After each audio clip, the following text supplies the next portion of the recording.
நம்ம உடம்ப நம்ம கண்ட்ரோல்ல வைக்கலன்னா, அப்பப்ப ஆட்டத்த காட்டிட்டு போயிரும். அந்த மாரி தான் லாஸ்ட் வீக் கொஞ்சம் உடம்பு சரியில்லாமயே ஆயிருச்சு.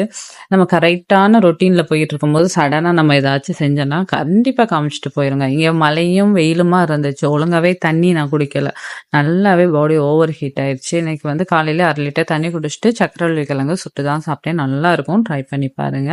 மதியத்துக்கு லெமன் ரைஸ், வெண்டைக்காய் பொரியல் தான். பசங்களுக்கு வந்து ஸ்நாக்ஸ் பண்ணலான்னு சொல்லிட்டு பிளான் பண்ணியாச்சு. அதனாலவே வந்து வேலைய டக்கு டக்குன்னு முடிச்சுட்டு ஸ்டார்ட் பண்ணேன்.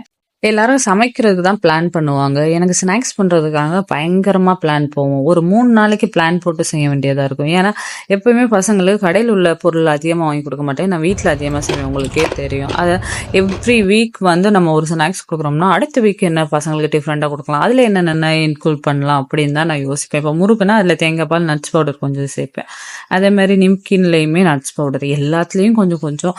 ஏன்னா சாப்பிடுறாங்க தான், நட்ஸ் சாப்பிடலேன்னு சொல்லல. அந்த வால்நட்டு, அந்த பூசணி விதைன்னா சாப்பிட மாட்டாங்க. இந்த மாரி ஸ்நாக்ஸ்குள்ள ஒளிச்சு வச்சு குடுத்தோம்னா, கண்டே பிடிக்க முடியாது. உங்களே வீடியோல பார்த்தாவே உங்களால கண்டுபிடிக்க முடியாது. ஏன்னா எல்லாமே அதுக்குள்ள ஒளிஞ்சிருக்கு. அப்படிதான் இப்ப நான் செய்ய வேண்டியதா இருக்கு. திருட்டு வேலைகள் அதிகம் செஞ்சா தான் புள்ளைகளையும் நம்ம வந்து ஆரோக்கியமா வைக்க வேண்டியதா இருக்கு. இந்த மாரி செஞ்சு கண்டிப்பா நீங்களும் ட்ரை பண்ணுங்க. ரெசிபி வேணும்னா சொல்லுங்க. கண்டிப்பா நான் வந்து ஷேர் பண்றேன்.